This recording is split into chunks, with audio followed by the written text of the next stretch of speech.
जैसा कि हम लोग जानते हैं कि अगर कोई सिंगर जब कोई गाना गाता है तो कभी हाई पिच में गाना गाता है, कभी लो पिच में गाना गाता है। यहाँ पर पिच जो है वो डायरेक्टली रिलेटेड होता है फ्रीक्वेंसी से। हाई पिच का मतलब है कि जो साउंड है उसकी फ्रीक्वेंसी हाई है, लो पिच का मतलब है कि उस साउंड की जो फ्रीक्वेंसी है वो लो है।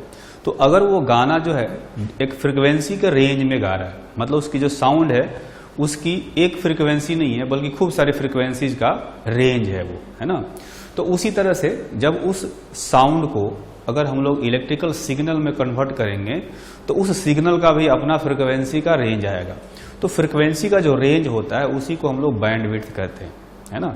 इनफैक्ट ये कह सकते हैं कि जो सिग्नल में हमने कन्वर्ट किया है उस सिग्नल का मिनिमम फ्रीक्वेंसी और मैक्सिमम फ्रीक्वेंसी का जो डिफरेंस है उसको बैंडविड्थ कहा जाता है ना। तो जो भी सिग्नल है उसके बैंडविड्थ का मतलब है it is difference of maximum and minimum frequency of signal. जैसे बात करें एनालॉग सिग्नल की, तो एनालॉग सिग्नल में जो है कंटिन्यूअस ग्राफ होता है, जैसा कि हम लोग जानते हैं। तो उसमें जो फ्रीक्वेंसी है वो खूब सारी फ्रीक्वेंसी हो सकती है। जैसे हम बात करें टेलीफोनिक सिग्नल की, अगर हम लोग टेलीफोन पर बात कर रहे हैं तो हमारा जो साउंड है, साउंड की फ्रीक्वेंसी कई सारी हो सकती है। जब उसको जो ट्रांसड्यूसर है जब उसको इलेक्ट्रिकल सिग्नल में कन्वर्ट करेगा तो उस इलेक्ट्रिकल सिग्नल की भी खूब सारी फ्रीक्वेंसीज होती है। जैसे टेलीफोनिक सिस्टम की बात करें, जो फ्रीक्वेंसी है वो 300 हर्ट्ज से लेकर के 3100 हर्ट्ज तक वेरी करता है ना। तो ये जो ये मिनिमम फ्रीक्वेंसी हो गया एक्चुअली में, और ये मैक्सिमम फ्रीक्वेंसी हो गया। तो इनका जो डिफरेंस निकालेंगे उसको हम लोग कहते हैं bandwidth. Bandwidth is equal to 3100 hertz minus 300 hertz is equal to 2800 hertz. तो आप देखेंगे कि जैसे टेलीफोनिक सिग्नल्स होते हैं उनके लिए बैंडविड्थ होता है 2800 हर्ट्ज। म्यूजिक सिग्नल है ना। तो म्यूजिक जैसे कोई भी इंस्ट्रूमेंट बज रहा हो, अगर उसको अगर सिग्नल में कन्वर्ट किया गया तो उसका बैंडविड्थ होना चाहिए 20,000 हर्ट्ज, है ना। अगर कोई पिक्चर सिग्नल है या वीडियो सिग्नल है तो उसका जो बैंडविड्थ होता है वो 4.2 मेगा हर्ट्ज होता है, यानी फ्रीक्वेंसी का ये रेंज है, ठीक है। उसी तरह से अगर हम बात करें टीवी सिग्नल की, तो टीवी में पिक्चर भी जाता है, वीडियोज भी जाते हैं, तो उसके लिए जो फ्रीक्वेंसी का रेंज है या जो बैंडविड्थ है वो होता है 6 मेगाहर्ट्ज का, है ना। तो ये तो बात हो गया एनालॉग सिग्नल का। उसी तरह से डिजिटल सिग्नल होते हैं, जैसा कि हम लोग जानते हैं डिजिटल सिग्नल का जो शेप होता है वो कुछ रेक्टेंगुलर शेप का होता है। लेकिन ये जो रेक्टेंगुलर ग्राफ है इसको भी माना जा सकता है कि बहुत सारे साइनसॉइडल जो वेव्स होते हैं उनका सुपर पोजिशन से ये बना है। जैसे मैं एक वेव ड्रॉ करता हूं, ये हो सकता है एक वेव ये हो गया, और ऐसा माना जा सकता है एक ये वेव ये हो गया, है ना। उसी तरह से कई सारे, ये तो हो गए, 2 हो गए, और भी बनाया जा सकता है। यहां पर ऐसे फ्रीक्वेंसी हो सकते हैं। तो देखेंगे कि जैसे ये बड़ा वाला था, इसकी जो भी फ्रीक्वेंसी थी, मान लिया f0 फ्रीक्वेंसी है, और फिर ये एक वेव हमने बनाया, इसकी फ्रीक्वेंसी जो है इसके बराबर ही है, जो डिजिटल सिग्नल है उसके बराबर इसकी फ्रीक्वेंसी है, तो इसकी फ्रीक्वेंसी भी f0 कहेंगे। और एक दूसरा सिग्नल है, जैसे ये वाला होगा, है ना, ये वाला हो गया, ठीक है। उसी तरह से तो ये जो है, अगर इसकी फ्रीक्वेंसी मैं बताऊंगा f0, तो इसकी फ्रीक्वेंसी जो है 2f0 डबल हो जाएगी। जितनी देर में ये आधा ऑसिलेशन कर रहा है उतनी देर में ये पूरा ऑसिलेशन कर रहा है ना। तो उसकी फ्रीक्वेंसी 2f0 हो जाएगी। वैसे ही और एक सिग्नल लिया जा सकता है जो है इनका फंडामेंटल वाले का 3 गुना फ्रीक्वेंसी के साथ वाइब्रेट कर रहा है वो, है ना। तो 3f0 फ्रीक्वेंसी का सिग्नल भी हो सकता है। मतलब ये माना जा सकता है कि खूब सारी फ्रीक्वेंसी का जो वेव्स हो सकते हैं साइनसॉइडल, उनका सुपरपोजिशन से ये रेक्टेंगुलर वेव बना हुआ है ना। तो अब ये जो है एक तो फंडामेंटल फ्रीक्वेंसी हो गया। फंडामेंटल का मतलब यहाँ पर है जो डिजिटल सिग्नल था उसकी फ्रीक्वेंसी को हम लोग फंडामेंटल फ्रीक्वेंसी कह रहे हैं, है ना। और ये जो साइनसॉइडल वेव्स ले रहे हैं उनकी फ्रीक्वेंसी जो है वो second harmonic, third harmonic, fourth harmonic, इस तरह से रखते जाएंगे। जितना हायर हार्मोनिक्स रखेंगे उतना ज्यादा जो है उनका वेव फॉर्म इस रेक्टेंगुलर वाले से मैच करेगा। और हमें रेक्टेंगुलर वाले से मैच कराना होता है जिससे कि जो जब इस सिग्नल को हमें जब वापस एक्सट्रैक्ट करना होगा तो इस रेक्टेंगुलर जैसा ही वो निकले, है ना। तो इसलिए कहा जा सकता है कि इसकी जो फ्रीक्वेंसी हार्मोनिक ये भी इन्फिनिटी तक जा सकता है। यानी डिजिटल सिग्नल के लिए जो बैंडविड्थ है वो एक्चुअली में इन्फिनिटी होता है, लेकिन ये जब प्रैक्टिकल यूज में आता है तो इनफाइनाइट बैंडविड्थ नहीं रखा जाता है। कुछ फिक्स्ड हार्मोनिक्स तक, जैसे 10-12 हार्मोनिक्स हो गए या 1000 हार्मोनिक्स हो गए, इससे ज्यादा नहीं रखा जाता है। कुछ हार्मोनिक्स को इंक्लूड कर लिया जाता है, तो एक लिमिटेड जो है इसकी बैंडविड्थ होती है। जबकि एक्चुअली में देखा जाए तो इनफाइनाइट जो है बैंडविड्थ इसका लग रहा है देखने में। तो कह सकते हैं digital signal can be treated as superposition of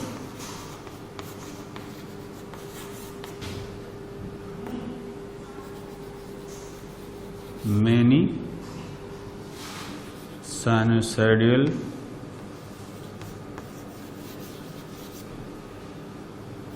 harmonic waves, है ना। और इसलिए it has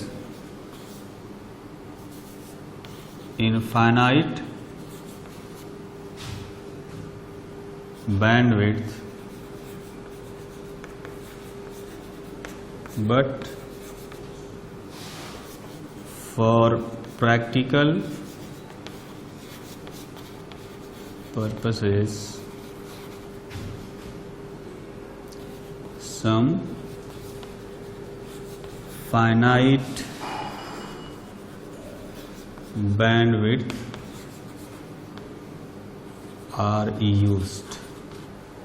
तो अभी हमने देखा कि डिफरेंट टाइप के जो सिग्नल्स होते हैं उनके लिए जो फ्रीक्वेंसी रेंजेज है वो भी डिफरेंट है। जैसे टेलीफोन के लिए अलग फ्रीक्वेंसी का रेंज है, म्यूजिक के लिए अलग फ्रीक्वेंसी का रेंज है, पिक्चर और वीडियो के लिए अलग फ्रीक्वेंसी का रेंज है ना। तो ये डिफरेंट टाइप के जो सिग्नल हैं जिनका फ्रीक्वेंसी का रेंज भी डिफरेंट है, तो इनको डिफरेंट ट्रांसमिशन मीडियम से भेजा जाता है यूजर तक, है ना। वो इसलिए क्योंकि डिफरेंट तरीके के जो ट्रांसमिशन मीडियम है वो भी डिफरेंट फ्रीक्वेंसी रेंज ऑफर करते हैं। जैसे अगर हम बात करें ट्रांसमिशन मीडियम की तो 3 तरह के ट्रांसमिशन मीडियम होते हैं। एक लाइन कम्युनिकेशन होता है। लाइन कम्युनिकेशन का जैसे मैं बात करूं फोन वाला जो है केबल से हम लोग बातें करते हैं, केबल से जुड़े होते हैं यूजर और सोर्स, है ना। और आपने देखा होगा कि सबके घरों में केबल आता है, टीवी से जुड़ा होता है केबल, ठीक है। तो वो जो है उसको हम लोग कहते हैं लाइन कम्युनिकेशन। एक दूसरा कम्युनिकेशन होता है रेडियो कम्युनिकेशन। रेडियो कम्युनिकेशन में क्या होता है कि ब्रॉडकास्ट किया जाता है ना। मतलब कि जो फ्री स्पेस है उसको as a transmission medium use किया जाता है। और एक होता है ऑप्टिकल कम्युनिकेशन। ऑप्टिकल कम्युनिकेशन जो है उसके अंदर जो सिग्नल है उसको लाइट पल्स के फॉर्म में भेजा जाता है। तो ये 3 कम्युनिकेशन के मीडियम है या कहें कि ट्रांसमिशन के मीडियम है। इनका बैंडविड्थ कितना होता है इसको हम लोग अभी यहां पर देखेंगे। जैसे बात करें लाइन कम्युनिकेशन की, तो लाइन कम्युनिकेशन में मेनली कोएक्सियल केबल यूज किया जाता है। कोएक्सियल केबल जो है एक्चुअली में जैसे टेलीफोन है, टेलीफोन लाइन में यूज किया जाता है, या जैसा मैंने बताया कि घरों में जो टीवी चलता है उसमें केबल यूज किया जाता है। तो इसके लिए जो बैंडविड्थ है वो होता है 18 गीगाहर्ट्ज, यानी कि 18 × 10⁻³ मेगाहर्ट्ज ऐसा कर सकते हैं, है ना। रेडियो कम्युनिकेशन होता है, उसमें डिफरेंट तरीके के ब्रॉडकास्ट के लिए डिफरेंट बैंडविड्थ जो है वो होता है। जैसे कि हम बात करें एएम रेडियो ब्रॉडकास्ट की, आपने देखा होगा कि जो रेडियो होता है उसमें एएम और एफएम होते हैं। तो एएम रेडियो ब्रॉडकास्ट के लिए जो फ्रीक्वेंसी बैंड होता है वो होता है 540 किलोहर्ट्ज से 1600 किलोहर्ट्ज तक। एफएम रेडियो ब्रॉडकास्ट के लिए जो फ्रीक्वेंसी रेंज होता है या फ्रीक्वेंसी बैंड होता है वो होता है 88 मेगाहर्ट्ज से 108 मेगाहर्ट्ज तक। टेलीविजन ब्रॉडकास्ट के लिए जो फ्रीक्वेंसी रेंज होता है वो होता है 54 मेगाहर्ट्ज से 890 मेगाहर्ट्ज तक, है ना। मोबाइल फोन जो होते हैं उसके लिए फ्रीक्वेंसी रेंज होता है 896 मेगाहर्ट्ज से लेकर के 935 मेगाहर्ट्ज। सैटेलाइट कम्युनिकेशन के लिए जो फ्रीक्वेंसी बैंड होता है वो होता है 5.925 गीगाहर्ट्ज टू 4.2 गीगाहर्ट्ज, है ना। जैसे कि हम बात करें किसी म्यूजिक चैनल की बात करते हैं, जैसे ये एएम जो है रेडियो वाला, रेडियो से कोई म्यूजिक चैनल हमें खोलना है, तो मैं जानना चाहता हूं कि जैसे एएम है ये एक ब्रॉडकास्ट होता है, तो इसमें कितने म्यूजिक चैनल खोले जा सकते हैं। हमें पता है किसी भी म्यूजिक चैनल को खोलने के लिए उसके लिए बैंडविड्थ कितना जरूरी होता है। देखें यहाँ पर म्यूजिक सिग्नल जो होते हैं उनका फ्रीक्वेंसी का जो रेंज है वो है 20 किलोहर्ट्ज। मतलब ये कह सकते हैं कि इस रेंज में जो सिग्नल्स होते हैं म्यूजिक के वो हो सकते हैं। तो यहाँ पर जो रेंज दिया गया है इस एएम रेडियो ब्रॉडकास्ट के लिए वो दिया गया है 540 किलोहर्ट्ज और 1600 किलोहर्ट्ज के बीच में, है ना। तो अगर मैं डिफरेंस निकालूं इसका, यह आएगा 1600 माइनस 540 किलोहर्ट्ज, इतना जो है इसका फ्रीक्वेंसी का रेंज है ना। अब हम ये जानना चाहते हैं इसमें कितने 20 किलोहर्ट्ज की फ्रीक्वेंसी एकोमोडेट हो सकती है। तो मैं इसमें 20 किलोहर्ट्ज की फ्रीक्वेंसी से डिवाइड कर दूंगा, तो ये जो नंबर है ये आ जाएगा करीब 53। मतलब ये कह सकते हैं कि 20 किलोहर्ट्ज बैंडविड्थ वाले अगर मैं म्यूजिक चैनल खोलना चाहता हूं तो 20 इंटू 53, मैं 53 चैनल खोल सकता हूं। 53 जब करूंगा तो ये जो रेंज है ना इनका, इस रेंज के इक्वल आएगा, यानी 1600 माइनस 540 के इक्वल आ जाएगा। मतलब हर म्यूजिक चैनल को इतना फ्रीक्वेंसी विड्थ दिया जाएगा। तो ऐसे इतने फ्रीक्वेंसी रेंज वाले ऐसे 53 चैनल इसमें खोले जा सकते हैं, ठीक है। उसी तरह से जो एफएम रेडियो ब्रॉडकास्ट है इसमें हम पता कर सकते हैं कि कितने चैनल खोले जा सकते हैं। पता करना हो तो इसकी फ्रीक्वेंसी विड्थ में 20 से डिवाइड कर देंगे, है ना। इसी तरह से टेलीविजन के लिए हम लोग चैनल डिवाइड कर सकते हैं। अगर मैं बात करूं लाइन कम्युनिकेशन का, तो इसमें एक सिग्नल के लिए या एक चैनल के लिए 750 मेगाहर्ट्ज जो है ऑफर किया जाता है। It offers 750 megahertz for a channel और सिग्नल। तो मैं जानना चाहता हूं इसका जो बैंडविड्थ दिया हुआ है इतना मेगाहर्ट्ज, इसमें इतने मेगाहर्ट्ज के जो है कितने चैनल खोले जा सकते हैं। तो मैं इसमें डिवाइड करूंगा, इसका फ्रीक्वेंसी का जो रेंज है जो ये देता है 18,000, ये 18,000 हो गया। और हमें एक चैनल के लिए 750 मेगाहर्ट्ज का रेंज चाहिए, तो इसमें मतलब 18,000 में कितने 750 मेगाहर्ट्ज के फ्रीक्वेंसी एकोमोडेट हो सकती है। तो इसको डिवाइड करेंगे आप तो 24 आएगा। मतलब कि इसमें 24 चैनल खोले जा सकते हैं, या कहें कि 24 सिग्नल भेजे जा सकते हैं एक टाइम पर, है ना। या जैसे एएम रेडियो वेव है, इसमें अपना नंबर ऑफ चैनल आया 53, मतलब एक टाइम पर 53 साउंड्स उसमें भेजे जा सकते हैं, है ना। 53 तरीके के जो स्टेशन है वो काम कर सकते हैं। अब आते हैं ऑप्टिकल कम्युनिकेशन के लिए। तो ऑप्टिकल कम्युनिकेशन में जैसा कि मैंने बताया कि जो ऑप्टिकल फाइबर होता है उसके अंदर जो सिग्नल होते हैं उनको लाइट पल्स के फॉर्म में भेजा जाता है। हमें पता है कि जो लाइट है उसका जो वेवलेंथ है बहुत ही कम होता है, एंगस्ट्रम में होता है, है ना, तो उसका वेवलेंथ कम होता है तो उसका फ्रिक्वेंसी बहुत ज्यादा होता होगा। फ्रिक्वेंसी ज्यादा होने का मतलब है कि इसका जो फ्रिक्वेंसी बैंड है वो बहुत ज्यादा है। फ्रिक्वेंसी बैंड बहुत ज्यादा है तो इसका मतलब इसमें खूब सारे चैनल खोले जा सकते हैं, है ना। तो कह सकते हैं in optical communication signals are sent in the form of light pulse. Since light has very small wavelength, so optical fiber has large frequency bandwidth.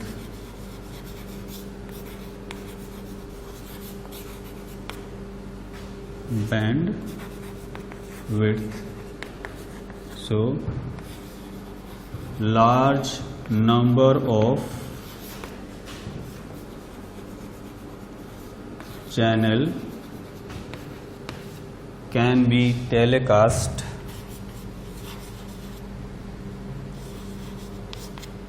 at a time.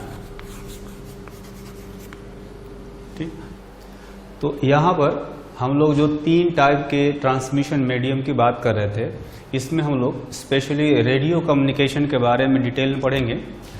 तो जो रेडियो कम्युनिकेशन होता है उसमें जो कैरियर वेव होता है उसको कई तरीके से प्रोपेगेट कराया जा सकता है।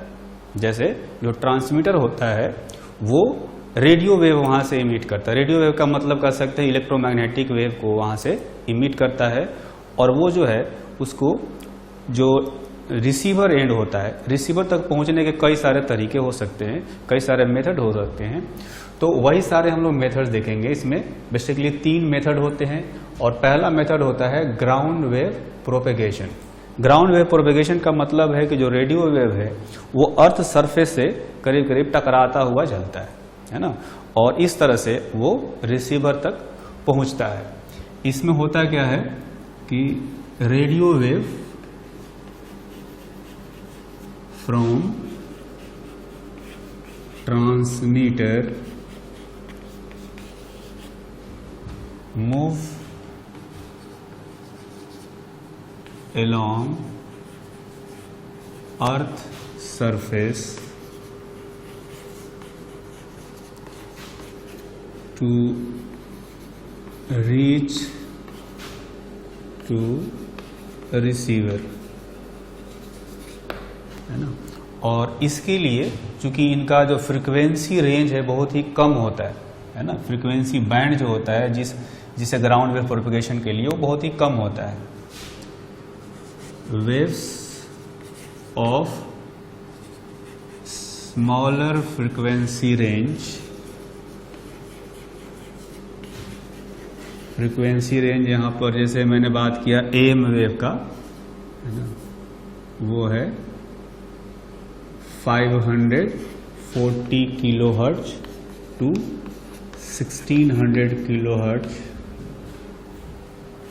आर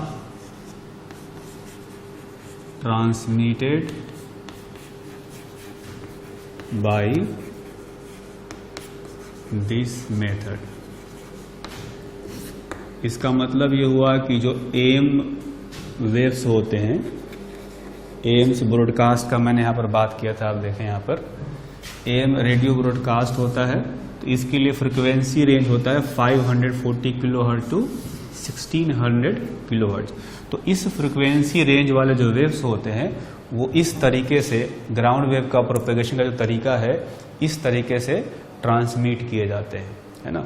इस मेथड में होता क्या है कि जो रेडियो वेव है वो पोलराइज हो जाता है। Radio waves are polarized vertically and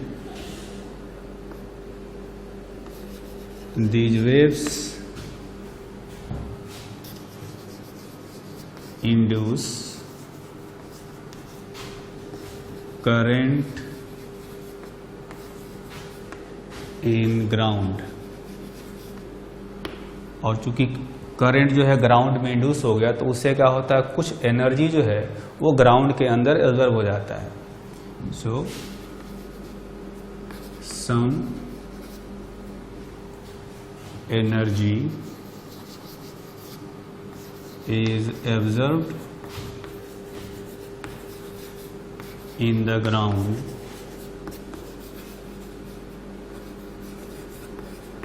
so strength of signal weakens as it moves ahead।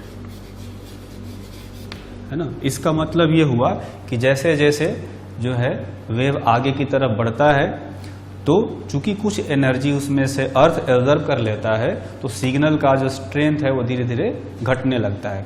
और इस सिग्नल का स्ट्रेंथ घटना का जो अमाउंट है वो और बढ़ जाता है जब फ्रिक्वेंसी बहुत ज़्यादा हो। जितनी ज़्यादा फ्रिक्वेंसी का वेव होगा तो उतनी जल्दी जो है स्ट्रेंथ घटता है।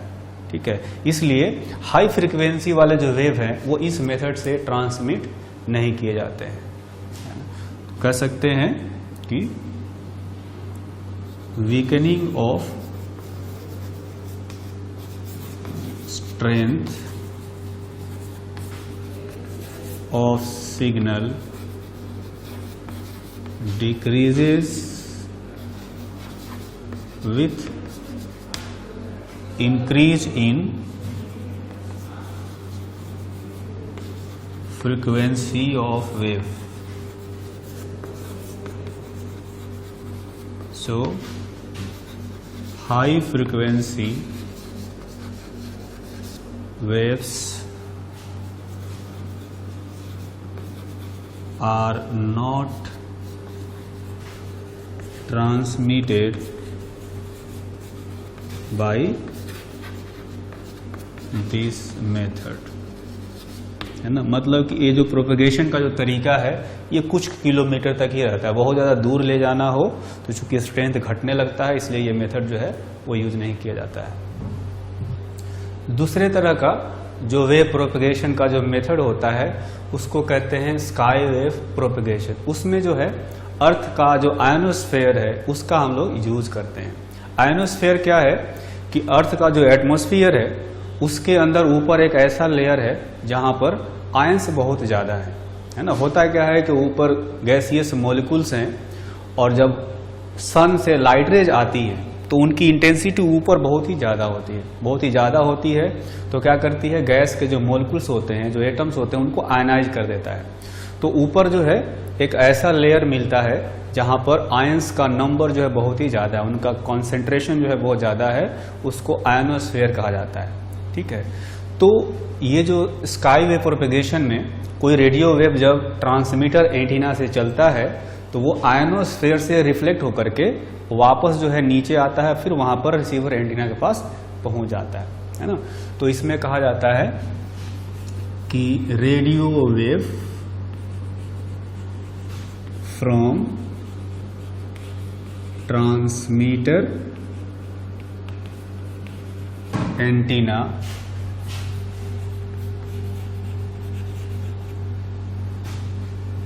moves to receiver antenna after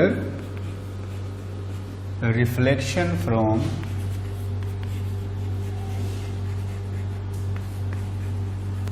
ionosphere of Earth's atmosphere।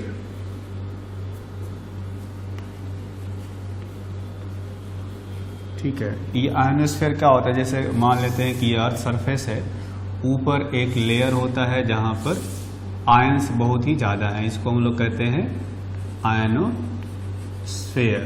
तो एक जो है यहाँ पर ट्रांसमीटर एंटीना है जहाँ से ब्रॉडकास्ट किया जा रहा है ना, ये हो गया ट्रांसमीटर एंटीना।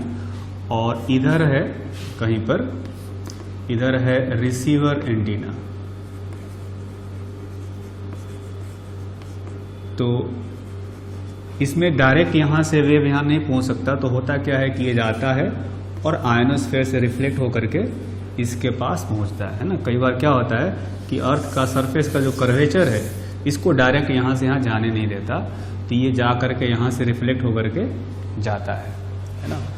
अब इसमें हमने क्या देखा था, इसमें कहा गया था ग्राउंड वेव प्रोपगेशन में कि जो radio wave from transmitter antenna, transmitter antenna से जो वेव निकलता था वो अर्थ सरफेस के अलोंग मूव करता था, move along earth surface to reach the receiver antenna, है ना। तो ये अर्थ के सरफेस के अलोंग मूव करता था। तो अर्थ के सरफेस के अलोंग मूव करेगा तो ज्यादा दूर नहीं जाएगा। जैसे देखेंगे यहाँ से यहाँ नहीं जा सकता है, ये ज्यादा से ज्यादा यहाँ तक जा सकता है ना। तो आगे जा नहीं सकता क्योंकि इसको सीधा जाना है, इसका कर्वेचर जो है इसको रोक लेता है। तो ये जो स्काई वेव प्रोपगेशन है उसका रेंज ज्यादा होता है, मतलब कि ये जाता है ऊपर और आयनोस्फेयर से रिफ्लेक्ट होकर के रिसीवर एंटीना तक जाता है। इसके लिए जो फ्रीक्वेंसी यूज किया जाता है, फ्रीक्वेंसी ऑफ वेव जो है 2 मेगाहर्ट्ज से लेकर के 30 मेगाहर्ट्ज तक जो है are used for transmission by this method. मतलब ऐसे रेडियो वेव्स जिनकी फ्रीक्वेंसी इस रेंज में होती है उनको इस मेथड से ट्रांसमिट किया जाता है। क्योंकि इसमें फ्रीक्वेंसी ज़्यादा है और ये आयनोस्फेयर से रिफ्लेक्ट होकर के जाता है तो इसका रेंज ज़्यादा है, ज़्यादा दूर तक ये जो है इससे मैसेज को ट्रांसफर किया जा सकता है। It is used for transmission of signal up to 90 kilometres. तीसरे टाइप का जो प्रोपेगेशन का मेथड होता है उसको हम लोग कहते हैं स्पेस वेव प्रोपेगेशन। इसमें क्या होता है, जो भी रेडियो वेव ट्रांसमीटर एंटीना से इमिट होते हैं वो डायरेक्टली जो है सीधे लाइन ऑफ साइट के अलोंग चल करके रिसीवर एंटीना तक पहुंचते हैं, है ना। इस मेथड में radio waves from transmitter antenna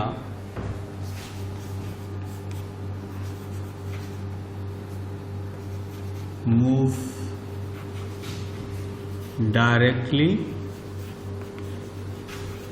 along line of sight to the receiver antenna.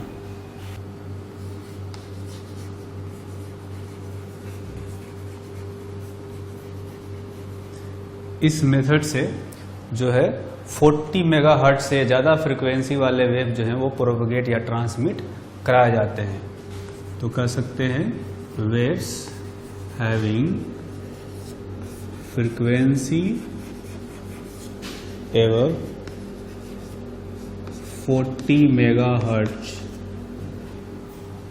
Are transmitted by this method. मतलब जो भी लॉन्ग रेंज ट्रांसमिशन होते हैं या जो सैटेलाइट कम्युनिकेशन वो भी लॉन्ग रेंज ट्रांसमिशन होता है वो इसी मेथड से कराए जाते हैं, है ना। तो हमने क्या सीखा कि जो ग्राउंड वेव प्रोपगेशन था उसमें फ्रीक्वेंसी का जो रेंज था वो था कहीं 540 से 1600 किलोहर्ट्ज तक, और ये जो हमने पढ़ा स्काई वेव प्रोपगेशन, इसमें फ्रीक्वेंसी का जो रेंज था वो था 2 मेगाहर्ट्ज से 30 मेगाहर्ट्ज तक, और जो स्पेस वेव प्रोपगेशन है इसमें फ्रीक्वेंसी का जो रेंज है वो 40 मेगाहर्ट्ज से ऊपर के वेव्स के लिए है।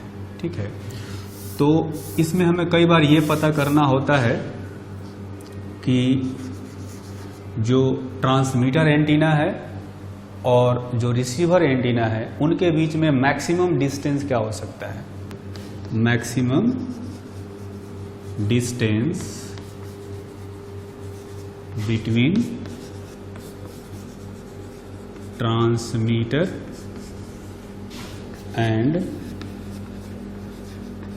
रिसीवर एंटीनास, है ना। तो इसको फाइंड करने के लिए हम लोग एक डायग्राम बनाते हैं। जैसे मान लिया कि ये जो है ये अर्थ है ना, ये अर्थ है और यहाँ पर जो है ये एक ट्रांसमीटर एंटीना है और यहाँ पर एक रिसीवर एंटीना है।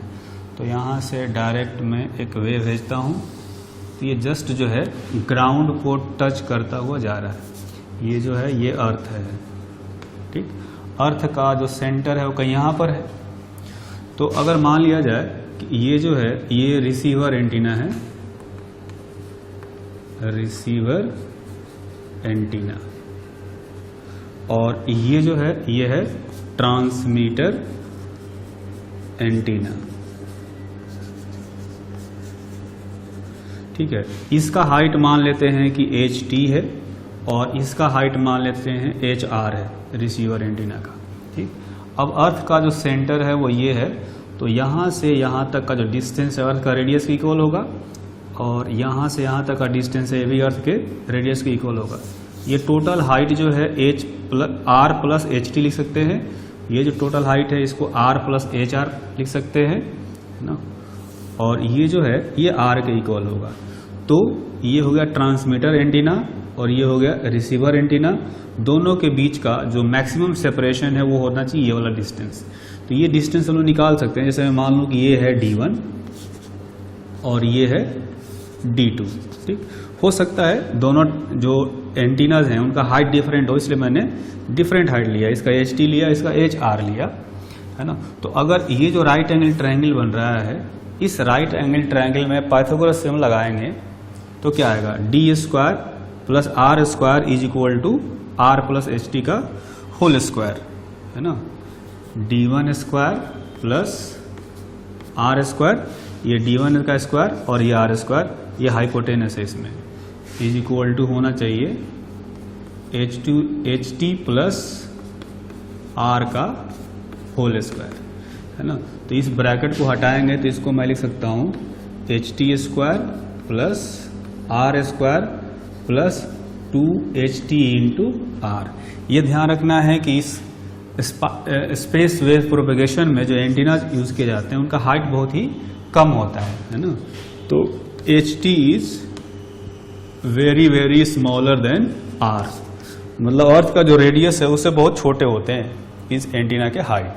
तो इसमें मैं क्या कर सकता हूँ कि HT तो छोटा है, यहाँ पर HT² है, तो इसको मैं नेगलेक्ट कर सकता हूँ।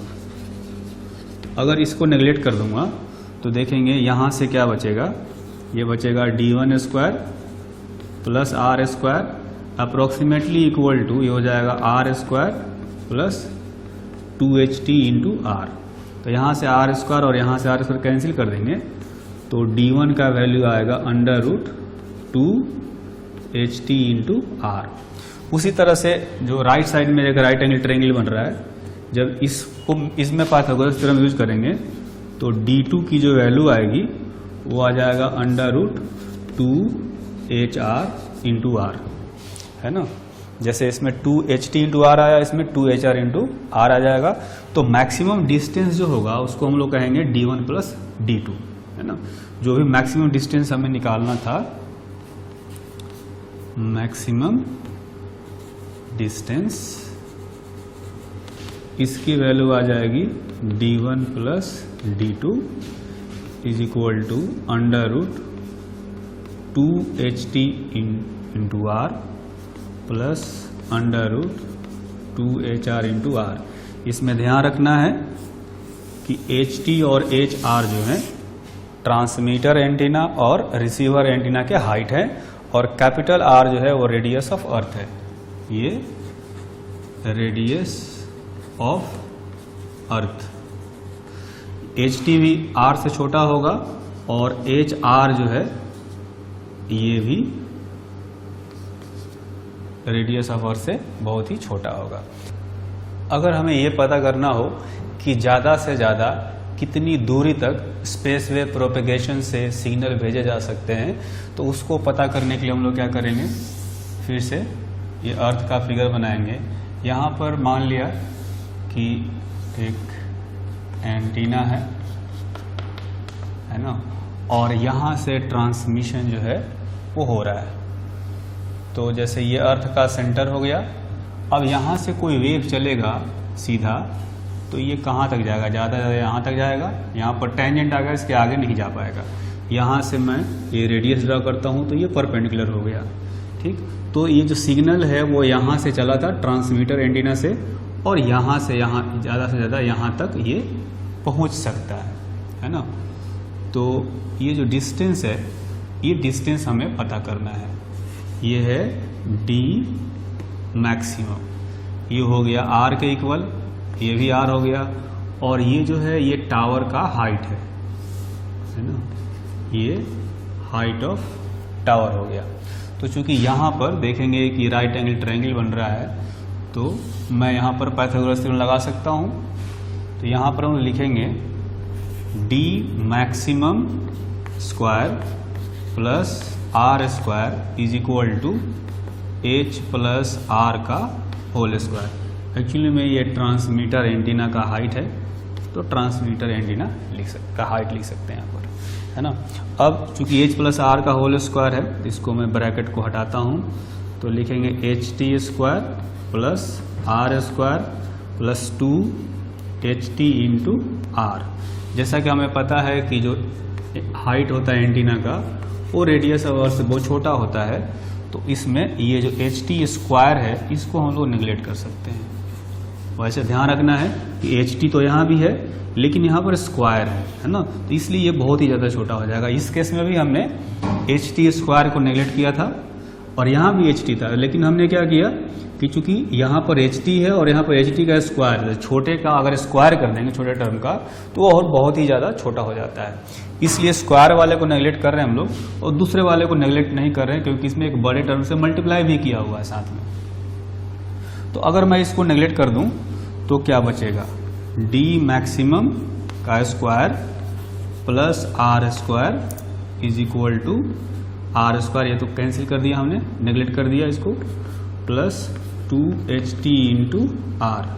तो यहाँ से r स्क्वायर कैंसिल हो गया, तो ये हो गया d maximum is equal to under root 2ht into r, है ना। तो ज़्यादा से ज़्यादा इतने दूर तक जो है सिग्नल को ट्रांसमिट किया जा सकता है।